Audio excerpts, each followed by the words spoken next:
Hi, everyone, and welcome to the Neil Haley Show. Two amazing guests today. Again, go to my website, toldtutor.net, for more information. Twitter, Told Tutor, Neil S. Haley, Facebook, LinkedIn, Instagram, Told Tutor, Pinterest, Neil Haley, and Google Plus, Neil Haley. And continue the marathon of interviews, doing 3 hours to record 3 hours of television and 6 episodes, and we're on the final run of these. And I had a variety of guests and a lot of fun. And last night I had an interview, so I guess 10 interviews in almost less than 24 hours. So I'm excited to welcome the program Doug Lemov, author of Teach Like a Champion 2.0. Doug, thanks for calling, and how are you?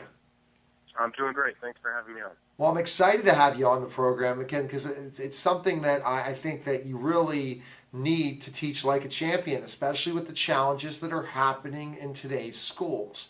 A lot of the ability that to have kids be successful, but ultimately sometimes not having the direction needed. So that's probably why you wrote the book. Am I correct?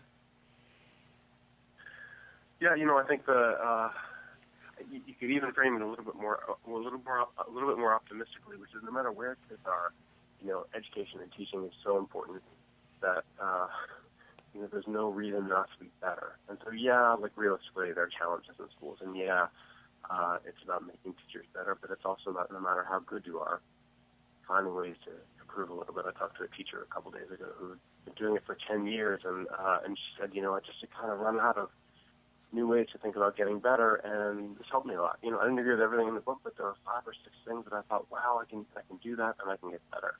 And I think that's exciting too. Well, it's definitely exciting because, I was talking to somebody else today that people that can help form teachers, especially when they're already in the classroom, Doug, so key. Because a lot of times the student teaching experience is a great experience, but too short of a time, and then you're thrown into a classroom. What to do next? How am I going to be successful, especially with today in the 21st century type of learning environment? And I think that's the big thing. And what we're hearing about in education, a lot of things negative. And Doug, I'm glad you brought up the whole positive thing. But as a journalist, I sometimes look at the negative. But there is a lot of positive things happening that we're looking to form teachers better. We're looking at the education process not ending after they get their degree and get their certification, but it's an ongoing, lifelong process, correct? Absolutely. To me, I'm so optimistic about teaching. First of all, it's such challenging work. To do it well, you have to be a problem solver and an entrepreneur. We could talk about all the incredible challenges that teachers face every day in the classroom. There's going to be a kid who you're going to try and teach who doesn't want to be taught. Right. For whatever reason, it's not your fault. It's not really his fault. But he's got his hoodie up over his head and he wants to be left alone in the corner of the room. And you're the one person who has the opportunity to make a difference and say, actually, I can inspire you. Actually, I have expectations for you, and I'm going to require you to take your hoodie off and to listen and to give your best, because if I don't, it's not okay for you to hide in the corner of my room for a year. And so, teachers are great at problem solving those things. The rest of society could learn from teachers. I think the solutions are out there to the problems that we know, the challenges that we know we're going to face in the classroom. We just aren't intentional enough about finding the people who have developed those solutions and studying them and learning from them. And to me, one of the joys of that is it makes teachers participants in developing the knowledge base of the field instead of teachers getting told by other people how to do their jobs. Studying teachers is a way of saying, actually, teachers should be telling the best among us should be helping us figure out how to solve the problems that we know we're going to face. Definitely, absolutely, and I think that's the key component. I'm sure your audience is not just teachers currently, but the teachers that are about to go and student teach. You want them to learn, and that people can benefit from this book. So many different people, in so many ways. Can I say one thing about young teachers? The failure rate in inner city classrooms is 50% right now, according to some measures, over 3 years. Right, half the people who decide to make this their career, knowing that they're going to make sacrifices for it, they fail and they leave and they become real estate agents and things like that. Right. And oftentimes the solution is right down the hall. Right, there's some champion teacher, 3 classrooms down, who's got the solution to the problem that's killing them, and nobody knows who she is. Nobody says go down the hall and watch her. And so if you're a young teacher or you're aspiring to be a teacher, to some degree, don't forget you can take that in your own hands. You can find great teachers that are out there. They're in every building. the first step when you're struggling is to go and study someone who can show you solutions. So true, and that's the thing, that you're only going to learn how to become a good teacher by learning from others. And on our model, we close the door and we try to figure it out ourselves. And when you're talking about the inner cities, Doug, it's over. You're finished because, and I remember my days in the inner cities, and the first time not having the success as getting the experience to work in an easier environment, meaning an affluent environment, learn my teaching styles, learn specifically my craft, then go back into the inner city and have success. That's what I did. And because if I didn't understand the learner, I believe we're scientists in so many ways, Doug, and you talk about the entrepreneur, I believe that too, but we have to problem solve. We have to figure out how kids learn. And many people are missing that boat. I know you're going to be the positive one, Doug. I will always kind of bring a different point of view because I work with kids all over and I see these teachers and I shake my head, Doug. I say the simplest thing is checking for understanding. They don't do because they don't have people like yourself to help form them, for sure. Well, it's very interesting. I'm so glad you mentioned check for understanding because, in the first version of Teach Like a Champion, it was one technique. And I kind of, I guess I knew that it was important. It was kind of buried in the chapter on lesson structure. And over the course of listening to teachers and studying teachers over 4 or 5 years since the first version of the book, I realized that, this is the most important thing that teachers do in the classroom. Yes, so important. John Wooden, great basketball coach, who, by the way, was an English teacher in his first job and always thought of himself as a teacher. I didn't know that. Oh, that's interesting. Yeah, and interestingly, not only read poetry to his basketball teams, but he perceived his success because of the way he taught in the classroom that he called the practice session. And so people said, well, what did he do during the game? But really it was what he did in practice that made him great. But he has this great quote where he says, great teaching is recognizing the difference between I taught it and they learned it. Yes. And so I kind of realized, this is the most important thing that a great teacher does. And so I spent a year watching what teachers do in the most pragmatic way to figure out, that's an easy thing to tell someone. Hey, you gotta understand what your kids know and what they don't know and react to that. Yes. And it's an incredibly hard thing to do. And so I think it's typical of teaching challenges. It's simple, philosophically, theoretically. It's incredibly difficult to execute with 31 sixth graders learning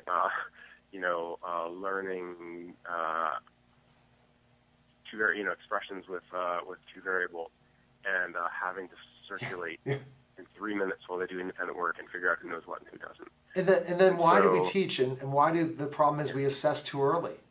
It's our whole year leading into the standardized testing. If we can take that process of having all our students develop growth, which the nice thing about the way things are changing in education after NCLB is we're looking at individual student growth. We're no longer looking at a group as a core and that's how a teacher fails or passes or fails. We're looking at each individual student and seeing how they grow. And through this process of how we're in this ed reform movement in a different direction from President Bush's regime to President Obama's to our new president soon, we're learning that, or reauthorization of NCLB, we're learning that the teacher has to look at each individual student where they have them at the beginning of the year, and by checking for understanding where they end up at the end of the year. That's right. But it seems so. Go ahead. Sorry. No, sorry. Go ahead. No, it seems so simple, Doug. Yet, lots of teachers don't get it. It's so hard. And what's fascinating to me is how many teachers do get it, but struggle to execute. I feel like this was me as a teacher when I was, I knew there were things that I should do, and I meant to do them, and often I tried to do them. But executing with fidelity in the midst of a lesson to 31, ninth graders, sixth graders, or third graders is hard. We talk about this in our workshops. We call it the get it, do it gap. That we used to think if you can identify what a great teacher does and show a couple of teachers, here are videos of great teachers in different settings, in different classrooms doing that thing, that would be 90% of the way to the solution. What we found is it's 10% of the way there, and that you have to practice it and plan for it before you go into the classroom. And because the setting in which we have to execute as teachers is among the hardest settings to execute. Yes.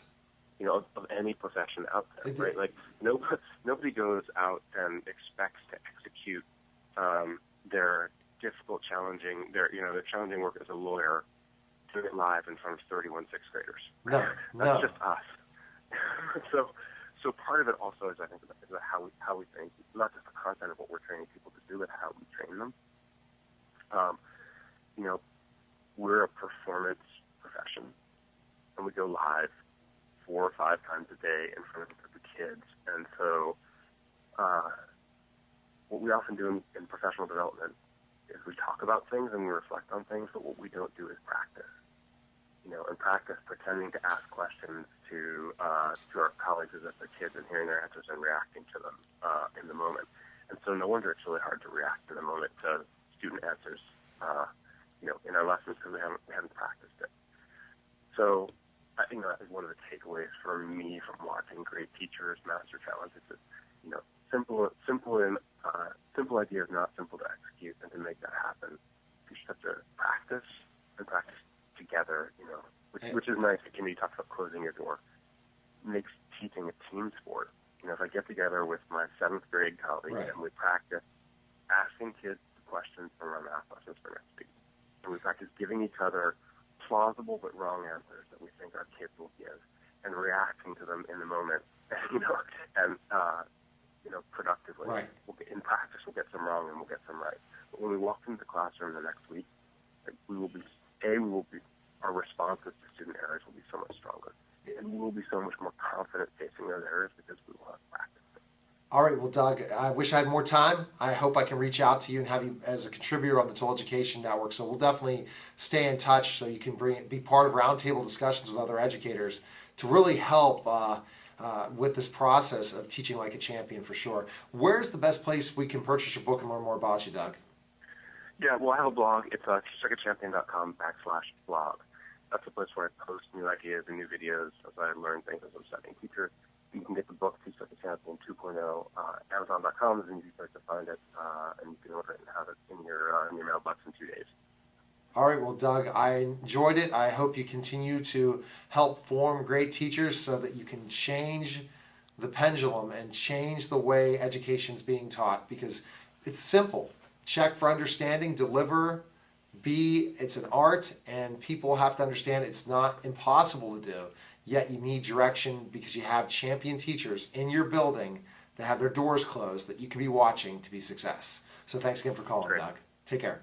Thanks for having me. I'll talk to you soon. All right, bye-bye. All right, you're listening to the Neil Haley Show, watching the Neil Haley Show, and listening to Author's Corner. We'll be back in just a moment.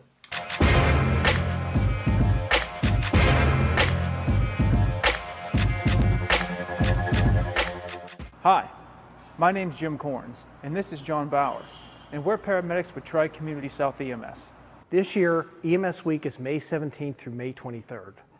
Tri-Community South EMS would like to use this week to start our campaign on distracted driving. Distracted driving has been called an epidemic. Unfortunately, many of us drive distracted. So what is distracted driving? It is driving while engaged in any activity that could divert a person's attention away from the prime task of driving. Texting, making phone calls, putting on makeup, reaching for objects, changing the CD or radio channel is part of an endless list that put us at risk. The following statistics should make each of us think about making changes in the way we drive or ride in a car. In 2012, over 3,000 people were killed and 421,000 were injured as a result of distracted driving. In 2011, it was estimated that a typical daylight moment, at least 660,000 cars were being driven by drivers using handheld cell phones. 40% of teenagers have been in a car with a person using a cell phone while driving in a way that put others in danger. Driving while using a cell phone reduces the amount of brain activity devoted to driving by 37%. Change the way you drive. Speak up for your safety. Drive without texting or talking on your cell phone. Make calls or texts prior to driving. Pull over to a safe location to text or check emails. Stop texting or talking on cell phones to others that are driving. It all starts with you.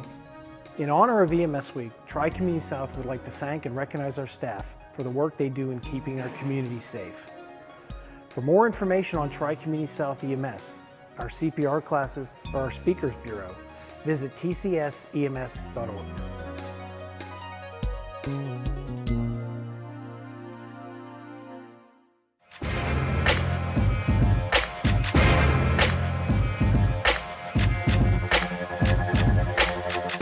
We're back to the Neil Haley Show. I guess the marathon of interviews of 6 episodes of the Neil Haley Show. For my television viewing audience, I want you to tweet me at Total Tutor. Are you watching it on BPTV? Are you watching it on YouTube? Are you watching it on Vimeo? Are you watching it on all these other measurements? I need to know by going at Total Tutor, and tell me what types of guests, because I had a variety of guests today, and I'm finishing up with somebody that, you know what, we did a late night interview, so I decided to give you an early morning interview, so it's a payback, right? So I'm excited to welcome, I'm really excited to welcome the program, best-selling author, Alan Mindell, author of The B Team. Alan, thanks for calling, and so you stayed up late with me, now I'm waking you up very early, and so how are you? Turnabout is fair play, Neil, and thank you. I'm doing very, very well, and I'm really pleased with the results of the B Team so far. It's been a lot of fun, and people are interested in it. And the idea of a one-eyed racehorse performing in the Kentucky Derby seems to be captivating. And you also being in the Senior Olympics and all these different things, and your other book, and that was your first novel that you just had a blast writing. And I remember talking, I'm like, man, you ripped out this book quickly. How long ago when you were on my show last, Alan? It's been over a year, actually, Neil. It's been over a year, and it's, again, a lot of fun, both with the closer, that's the other book, which is a baseball love story, and, of course, this book. And then in between, I'm performing at track meets, so it's I'm pretty active. Not as active as you are, clearly, but pretty active. Well, people say I have the energy that's unbelievable. With 5 kids and own a tutoring consulting company, own a radio network, and do television and do social media. And I'm just so glad you reached out to me, Alan, because you're a tremendous guy, and it's a perfect fit to talk about this, because you think about a long shot. I think what this helps in this process of this book is all of us feel like long shots at times in life. And I think you do as well, so you kind of speak as the horse in ways. Would you agree, Alan? You're right on with that, Neil. In fact, all the main characters are underdogs in this book. And they all get together and they purchase an underdog himself, a one-eyed racehorse, and things go really well from there, and it's kind of exciting. So it's almost a fantasy of mine, to tell you the truth, to have a horse in the Kentucky Derby. That's a dream, and so it'll never happen in reality, but in fiction, anything can happen. Or the movie someday, maybe, with the success of your book. I hope so for you. Thank you for mentioning that. Actually, I've just finished penning a screenplay, and we're going to send it off to Hollywood contacts, and hopefully we'll get lucky there. Well, I'll keep you in mind. When you become big, you better still come on my show, Alan. And you become big time, and I'll say, oh, I knew him when. And so when he talks about this, again, being part of senior Olympic type stuff and doing different things, Alan, this is all a love for you, just for our viewing audience that might have not gotten the chance to listen to our interview before, that this was a long shot for you as well, after later in life, to do all these things, right? For sure. Without question. Write a book. In fact, yeah. Yeah. In fact, what I've been doing, Neil, is I've had the opportunity to do a number of talks on the subject of life begins at 70. And I usually do a couple of talks a week to various organizations. And I spoke to school kids about a month or so ago, and it's just been a dream come true to be able to do all this, as you say, late in life. Well, it makes Remember the old adage of life begins at 40? Yeah.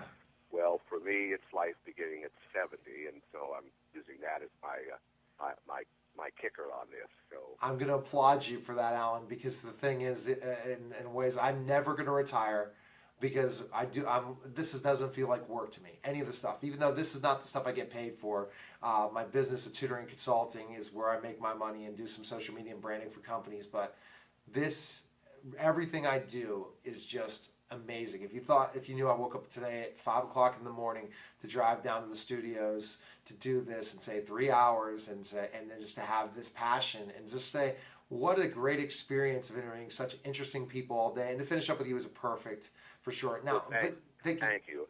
My hunch is that you're definitely not going to retire. In fact, instead of doing 3 hours of interviews, you're going to do 6 hours of interviews later in life. That's my hunch, because I can feel it. I'd love to do when my kids are all grown and I'm retired, or not. I'm not retired, but I will go and do documentaries and interview the most famous people that I wouldn't get the chance to interview now. I get some famous, but I'm talking big time people of documentaries and stuff like that to do really those interviews, because it's up to you. And this is what's so amazing in your life, is that you can choose after you retire to do what you love if you did not do it your whole life. And you did that, right? Yes. That's exactly what I do, and that's exactly what I tell folks when I do my talks. It's never, ever too late. Never. Just keep trying and pick out something that you're good at and go for it, and have fun in the process, Neil. That's the main thing. My wife wouldn't want me to say I'm going to go back in the ring at 70. But we'll see. We'll see if you knew my pro wrestling background, right, Alan? No, I didn't realize. No, you didn't. See, I can't even remember. It's amazing. It's funny where I remember you completely just when I saw the picture. But I don't know how many people I've interviewed in over 5 years and how many shows I've done.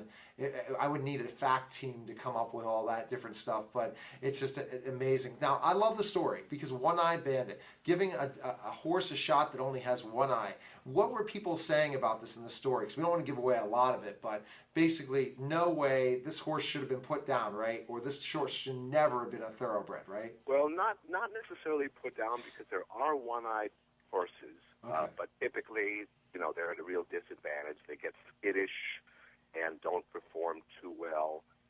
But this horse, and it kind of fits into exactly what we're speaking about.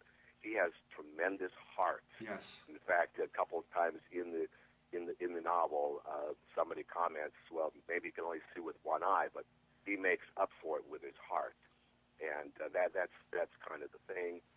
He also becomes a spokesperson of sorts for people with handicaps. He gets fan mail and so on and so forth, and he becomes a kind of a very, very, very popular leading type of individual, as it were. So, and then it becomes a question of whether he belongs in the Kentucky Derby, because it's very rare that there are one-eyed horses in the Kentucky Derby, and so he gets belittled in the process. But as far as he's concerned, Neil, he belongs, and and I won't give away what happens, but he proves it. And that's tremendous, and I hope it's a movie. I'm just going to keep thinking of you and thinking of those opportunities. And really, when we talked the first time, Alan, you were happy you wrote a novel. And now, after this success already, you're like, wow, what's next for Alan Mindell? I really think that's what's happening, and the tremendous things. Now, for your background, because I don't want to give away a lot of the book, and I think it's all about you, and you're the brand in so many ways, Alan, because of your story. I could see you one day being on 60 Minutes or something for what you're doing. Thank you. Different. It'll happen, trust me. Because I'll drag you with me, Neil. I'm going to drag you with me, whether you want to come or not. Okay? Well, then you're going to have to talk to me about specifically how you go out and do that, because your story is amazing. What were you doing beforehand? Because you'll get mad at me. I asked that question before, but I can't remember everything. No problem. Actually, and in fact, I still am in the tour business. My day job is as a tour guide. So, I founded a tour company over 40 years ago, and I still work for the tour company. And that's a lot of fun, too, to say the least. So the tour company is in San Diego, right? Correct? It's actually in Los Angeles. If you don't mind, the name is Friendly Excursions. Sure. And it's actually based in Los Angeles, and we serve primarily older people. Interesting. Okay. So when we take them on tours and this sort of thing, haven't gone to Pittsburgh as part of the tour program yet, but don't be surprised. So no. So here's a question about your tour company. But you live in San Diego or you live in LA? I'm actually in the San Diego area. Okay, so I remember San Diego because I said how beautiful, because I went to Darren Hardy's in La Jolla, and it was beautiful. I mentioned it to a person who used to work in San Diego and then moved to St. Louis, a baseball author, Stan McNeil, who worked in San Diego media for a while, a long time ago. So it's kind of these connections that I've made in these 9 interviews for 3 hours is amazing, and how I make connections with people. But I'm so excited for you. I really am. It's a tremendous story, and your first book. Was that published? Your first book, or is this that story? The first book was published, and it's published by Sunbury Press, if I could say, and they're an independent publisher, but a traditional publisher. Neither of my books has been self-published; both are traditionally published, and the first book continues to do well. Of course, I continue to go out and promote, so it continues to do well. And in fact, in 2014, it was the #1 bestseller of all of Sunbury's books. Really? Oh, and wow! They have over 300 books on their list. So I was thrilled with that. And it's as recently as the month of let's see, what are we in? As the month of February, I believe it was like #4 on their list. So it keeps on selling. I'm proud of you. I'm so excited for you. And I tell you, just talk to me and I'll tell you some ideas how you get this next story. If you're a best-selling author that is part of the Senior Olympics, doing all these different things, you have to. I believe you really have to be on a 60 Minutes Life After 7. This is something that would be a documentary on your life. I really believe that. Would you please serve as my agent? Hey, someone else told me that. There was one of the rich kids from Beverly Hills. But we'll talk. We'll definitely. Please. And again, it would be my pleasure. I love this stuff, Neil. I mean, I absolutely love it. And so if you could cut any kind of a deal, where you get to 95% and I get 5%, whatever, because I just love this stuff, and as do you, obviously. Well, we're definitely going to reach out and talk again, and that's hilarious for saying this. This is my second agent opportunity. I guess I'm the jack of all trades and as an entrepreneur, but I've learned how to help people, but I already could see just a tremendous story for you, for sure. So best place we can purchase the book and learn more about you, Alan, where can we go? Amazon, Barnes & Noble. You can order it at Barnes & Noble. You can get it from Sunbury Press. Any of the above. All right, well, fantastic. I'm going to call you, and we'll talk next week for like a call to kind of talk about specific ways how we can help each other out and see how it will work. Because, again, I think you've noticed that I'm all over the place on radio, TV, and the internet. So good talking to you. You're the man. Oh, You're the man. You're the man, too, Alan. So thanks again for calling, and best of luck. Thank you very much, Neil. All right, take care. Okay, bye-bye. All right, that was Alan Mindell. What a great, again, Neil Haley show. Fantastic show. Go to my website, toldtutor.net for more information. Twitter, Told Tutor, Neil S. Haley, Facebook. LinkedIn, Neil Haley, Instagram, Told Tutor, Pinterest, Neil Haley, and Google+. This is the second agent opportunity. I had someone from the Rich Kids of Beverly Hills, award-winning author. I guess I am the promoter of promoters, and I learned that from a lot of mentors in wrestling. And someday my memoir, trust me, it will come. So take care, guys, and we'll talk next week. Good day, everyone.